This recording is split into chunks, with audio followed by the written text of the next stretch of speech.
নমস্কার বন্ধুরা, welcome to unicorn. ভাই সাব 4 ম্যাচে 4 জয়। প্লে অফসের কথা ভাবছিলাম ভাববো না, বাট এবার একটু একটু মাথায় আসবে। পরের ম্যাচটা যেতে গেলে ভাই অনেকটাই আসবে। যাই হোক, সেখানে ভাই ফিন অ্যালেন স্পেশাল, এটাই ফিন অ্যালেন করতে পারে। এই প্লেয়ারটাকে ভাই কোনোদিন বেঞ্চে রাখবে না। 3টে ম্যাচে রেখেছিলেন, ভালো হয়েছে আমি বলবো, কারণ তার আগে আমরা বারবার দেখছিলাম ফিন অ্যালেন বড্ড তাড়াহুড়ো করছিল, উল্টো পাল্টা শট মারার চেষ্টা করছিল, একটু রেস্টের দরকার ছিল। স্পেশাল ইনিংস ফিন অ্যালেনের ব্যাট থেকে, দুরন্ত ব্যাটিং ভাই, 47 বলে 100। এবং আজকের ম্যাচে অনেক আশা ভাই পূরণ হয়েছে। সর্বপ্রথম ক্রেডিট আমাদের দিতে হবে বোলারদের। বোলাররা ব্রিলিয়ান্ট ভাই। এই পিচ, যে পিচে খেলা হচ্ছিল, এই পিচটায় 264 রান হয়েছিল। বাট আজকে একটু দেখে মনে হচ্ছিল পিচটা স্লো হতে পারে, কারণ হয়তো অত জল টল দেয়নি। ওই ম্যাচটা হবার পর একটু ড্রাই পিচ হয়েছিল এবং রাহানেও কনফিউজড ছিল। রাহানে নর্মালি টসে জিতলে ফার্স্টে ব্যাট নেবার কথা বলে, আজকে টসে জিতলে বোলিং নিল এবং রাহানে এটাই বললো যে এই পিচে 264ও হয়েছে, আবার দেখে মনে হচ্ছে স্লো হতে পারে, তাই আমরা দেখতে চাই কন্ডিশন কীরকম করে। এবং সেখানে 142 রানে দিল্লিকে আটকে দেওয়া ব্রিলিয়ান্ট এফোর্ট আর কি কলকাতা নাইট রাইডার্সের বোলারদের থেকে। পিচ অবশ্যই 300 রানের ছিল না, বাট এই পিচটা এমনও ছিল না, এতটাও ডেমন্স ছিল না যেখানে 180 185 হয়তো পার স্কোর হতে পারতো। বাট সেখান থেকে 142 আটকে দেওয়া, ডেফিনেটলি কলকাতা নাইট রাইডার্স বোলারদের ক্রেডিট দিতেই হবে। এবং মেন ক্রেডিটটা আবারও যাবে কলকাতা স্পিন ত্রয়ী, ডুও নয়, স্পিন ট্রায়ো, যেখানে সুনীল নারাইন, বরুণ চক্রবর্তীর পাশাপাশি অনুকূল রয়ও বিশাল বড় ভূমিকা নিয়েছে। এবং তোমাকে কার্তিক ত্যাগীকেও সেই ক্রেডিটটা দিতে হবে, যেভাবে কার্তিক ত্যাগী বোলিং করেছে, সেটা লাস্ট ওভারে 3 রান দেওয়া হোক, বা যখন প্রথম নিশাঙ্কা KL রাহুলের মধ্যে পার্টনারশিপ হচ্ছে তখন এসে সেই পার্টনারশিপটা ব্রেক করা, KL রাহুলের গুরুত্বপূর্ণ উইকেটটা নেওয়া, ডেফিনেটলি। এবং আরও একটা ম্যাচে কলকাতা নাইট রাইডার্সের ফিল্ডিং একদম অন পয়েন্ট। হ্যাঁ, অনুকূলের হাত থেকে আমরা দেখলাম 2বার বা 3বার বল ফসকেছে, সবগুলোই টাফ চান্স ছিল, বাট আমরা অনুকূলের থেকে এক্সপেক্ট করি সে ধরতে পারবে। বাট যদি আমরা ক্যাচিংয়ের কথা বলি, আবারও ফ্যান্টাস্টিক। প্রথম KL রাহুলের ক্যাচটা যদি দেখো, বল অনেক উঁচুতে উঠেছিল, গ্রিন ধরে। তারপর তোমার অনুকূল যে ক্যাচটা নিল অক্ষর প্যাটেলের, ব্রিলিয়ান্ট। তারপর তুমি যদি বলো রবমান পাওয়েল একটা ক্যাচ নিয়েছে, সমীর রিজভির, ওটাও দারুণ ক্যাচ ছিল। এবং লাস্টে রাহানে যে আশুতোষ শর্মার ক্যাচটা নিল, ওটা তো ভাই মানে ওটা হাতে আটকে যায়, ওই টাইপের ক্যাচ। রাহানের প্রশংসা করতে হবে যা ক্যাচ নিয়েছে। আবারও একটা ম্যাচে কলকাতার ফিল্ডিং ফ্যান্টাস্টিক।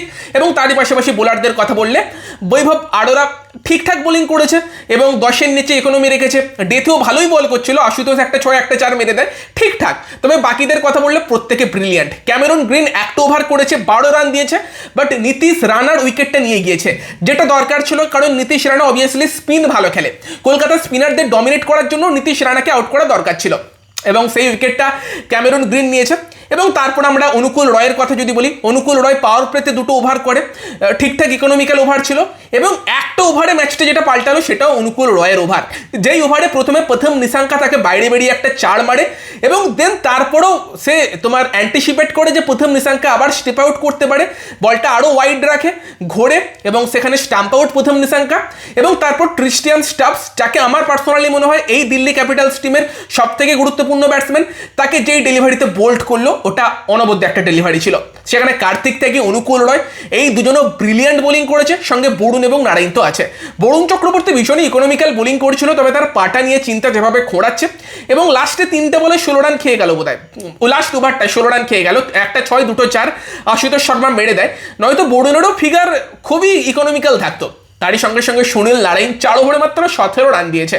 এবং যতবার দেখবে ততবার ভাববে যে সুনীল নারাইন আলাদা লেভেলের বোলার ভাই। মানে তোমার অক্ষর প্যাটেল, সমীর রিজভি বা আশুতোষ শর্মা, কারোর কাছে কোনো ক্লু নেই কোন বলটা কি হতে চলেছে। এবং নারাইনের কলকাতার বোলিংটা শেষ হবার পর আমি তোমার পোস্ট ম্যাচই বটে, ওই মিড ইনিংস যে কথাবার্তা হয়, সেই কথাবার্তা শুনছিলাম। সুনীল নারাইন এটাও বলে গেল যে, তাকে জিজ্ঞেস করলো পিচটা কি স্পিনারদের জন্য হেল্পফুল, নারাইন বললো যদি তুমি স্পিনারদের বল করতে দাও তাহলে পিচটা অবশ্যই স্পিনারদের জন্য হেল্পফুল। আর কলকাতার ব্যাটসম্যানেরা সেটাই করতে দিল না। যখন শর্ট পিচ লেন্থ, তখন সেটাকেও মাঠের বাইরে রাখলো, এবং তারপর যখন স্পিনাররা তোমার ভুল বল করলো, তখন সেটাকেও মাঠের বাইরে মারলো, বেশিরভাগ সময় ফিন অ্যালেন, যখন দরকার ছিল ক্যামেরন গ্রিনও মেরেছে। এবং সেই 142 রানের স্কোরটা কলকাতার অবশ্যই চেস করা উচিত। আমরা ভাবছিলাম যে পাওয়ার প্রতি ফিন অ্যালেন ম্যাচটা অনেকটাই শেষ করে দেবে, বাট সেখানে ভালো শুরুও করেছিল। রাহানেও অ্যাকচুয়ালি অক্সারকে একটা ভালো 4 মারে, স্টারকে একটা 6 মারে, তবে ভীষণই আনফর্চুনেট রাহানে একটা আউট হয়ে গেল। তারপর রঘুবংশের আউটটাও আনফর্চুনেট ছিল। তবে রাহানের আউটটা আমরা আনফর্চুনেট বলছি, রাহানের দুটো শটের প্রশংসা এই কারণেই করছি, হয়তো রাহানের ইনিংসটা ছোট ছিল বলে। রাহানে বড় ইনিংস খেললে আমাদের ফ্রাস্ট্রেট করে দেয় যে এত স্লো কেন খেলছে পাওয়ার প্লের পর। তো সেখানে রাহানে আনফর্চুনেটলি রান আউট হয়েছে, এবং তোমার রঘুবংশী তো কি বলবো ভাই, ভীষণই আনলাকি, এবং দুটো উইকেটই দেখো আনলাকি উইকেট। দিল্লি কিন্তু নিজে থেকে কোনো ব্রেক থ্রু প্রডিউস করতে পারেনি। কলকাতার হয়ে ক্যামেরন গ্রিন এবং ফিন অ্যালেন ইজিলি চেস করেছে, পারফেক্ট চেস ছিল। চেস এইরকম হতে হয়, অনেক প্লেয়ার হলে এই ম্যাচটাকে 18 ওভার 19 ওভার অবধি নিয়ে যেত, বাট যখন তারা দেখলো যে এবার রিকোয়ার্ড আর কি রান 50-এর কাছাকাছি, তখন তারা অ্যাক্সেলারেট করতে শুরু করলো। আর ভিপ্রাজ নিগমকে প্রথম যখন 6টা মারলো, আমি আর আমার বাবা খেলা দেখছিলাম, বাবাকে বললাম যে এবার ফিন অ্যালেন 100-র জন্য দেখবে। তখন কলকাতার জেতার জন্য কত 26-27 বাকি, ফিন অ্যালেনের 100-র জন্য ভাই 28 বাকি, এবং লাস্টে তো ওটাই বাকি ছিল যে ফিন অ্যালেন 100 করে কিনা সেটা দেখার, সেই ক্যালকুলেশনটাই করছিলাম। একটা মনে হচ্ছিল যে লাস্টে যখন 17 রান বাকি না 16 রান বাকি, তখন আমি ভাবছিলাম ফিন অ্যালেনকে 2টো 6 মারতে হবে, একটা 4 মারতে হবে, দেন একটা 6 মারতে হবে, তাহলে হয়তো 100 রানটা হবে। তবে লাস্টে যেটা সুবিধাজনক হলো সেটা হচ্ছে ওই কুলদীপ যাদবের বোলিংয়ে একটা 2 রান নিয়ে নিল ফিন অ্যালেন, এবং ওটার জন্য সিম্পল হয়ে গিয়েছিল ইকুয়েশনটা যে ফিন অ্যালেনকে তারপর 2টো 6 মারতে হবে, একটা কুলদীপকে মারে, এবং লাস্ট ওভারে 3 রান বাকি ছিল, ক্যামেরন গ্রিন সিঙ্গেল দিয়ে দিল, ফিন অ্যালেন মুকেশ কুমারকে মারলো। যখন ভাই বলটা উঠেছে বুকটা ধকপক করছিল, ক্যাচ হয়ে যাবে না তো, বাট না, দিল্লির ছোট গ্রাউন্ড, ফিন অ্যালেনের পাওয়ারটা ইনাফ সেটাকে ক্লিয়ার করার জন্য। কলকাতা নাইট রাইডার্স জার্সিতে 4র্থ শতরান ফিন অ্যালেনের ব্যাট থেকে, হাততালি। এবং সব থেকে বড় কথা, তার মধ্যে দুটোই শতরান কলকাতার জয় এসেছে, আর দুটোই এলো 2 কিউই ব্যাটসম্যানের তরফ থেকে। প্রথম ম্যাচ একদম ব্রেন্ডন ম্যাককালাম, এবং এই ম্যাচে Finn Allen. Actually Finn Allen কতটা স্পেশাল আজকের তার এই ইনিংসটা দেখাচ্ছে ভাই, মানে এখন তো জাস্ট ফিন অ্যালেনের ইনিংসটা থেকে আমি বেরোতে পারছি না, অনেক কিছু ডিটেলে আলোচনা করার আছে, আরও ভিডিও তো এই ম্যাচ নিয়ে আর একটা তো মিনিমাম আসবে। তবে সেই জায়গাতে ভাই স্পেশাল ইনিংস ফিন অ্যালেনের ব্যাট থেকে, ব্রিলিয়েন্ট কিছু শট খেলেছে। স্টার্কের সঙ্গে ফিন অ্যালেনের লড়াইটা নিয়ে আমরা আলোচনা করছিলাম যে আউটসাইড অফে রাখার চেষ্টা করবে, শুরুর দিকে ফিন অ্যালেন উল্টোপাল্টা ব্যাট চালায়নি, জাস্ট ধৈর্য ধরে খেলেছে যে ঠিক আছে মারার সময় এলে মারবো। এবং স্টার্কের ফিন অ্যালেনের স্কুপ শট, যেটা আমি ম্যাচের একটা ভিডিওতে আলোচনা করেছিলাম এই ম্যাচের আগে, সেটাও আমরা দেখতে পেলাম যে এই শটটাই ফিন অ্যালেন 50 করলো স্টার্ককে স্কুপ করে। এবং তোমার ক্যামেরন গ্রিনের ব্যাটিংটাও দেখো কতটা ক্যালকুলেট করে খেলেছে, পারফেক্ট ইনিংস ক্যামেরন গ্রিন, একটুও রিস্ক নেয়নি। যখন মনে হচ্ছে রান রেট একটু বাড়তে পারে, একটা করে 6 মেরে দিয়েছে, সেটা পাওয়ার প্লে লাস্ট ওভারে অক্ষর প্যাটেলকে মেরেছে, আর একটা কুলদীপ বা ভিপ্রাজ কাউকে একটা মারলো, বাকি সময়টা ইজিলি সিঙ্গেল নিয়ে ইজি খেলে গিয়েছে। পারফেক্ট চেস এটা ভাই, পারফেক্ট, মানে এই ছোট স্কোর তুমি এইভাবেই চেস করবে। তুমি 5 ওভার 4 বল 34টা বল বাকি থাকতে রান চেজও করে দিয়েছো, তার সঙ্গে সঙ্গে ফিন অ্যালেন 17 রানও করে দিয়েছে, ক্যামেরন গ্রিন লাস্ট অব্দি নট আউট আছে। মানে আমাদের কিছু কিছু ইচ্ছা, এই মরশুমটা মনে হচ্ছিল যে কিছুই পাবো না আমরা, সেখান থেকে টানা 4টে ম্যাচে জয়, একটা কামব্যাক আমরা দেখতে পাচ্ছি। এবং তারই পাশাপাশি ফিন অ্যালেনের একটা ভিন্টেজ ইনিংস, তার সঙ্গে ফিন অ্যালেনের 17 রান, যেটা কেকেআর জার্সিতে আমার দেখার একটা ইচ্ছা ছিল।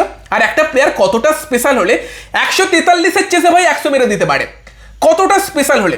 এরকম ইনিংস আমরা কিছুটা ইডেনে দেখেছিলাম সাউথ আফ্রিকার এগেনস্টে ওয়ার্ল্ড কাপের সেমিফাইনাল ম্যাচে, এবং আবারও আজকে দেখলাম।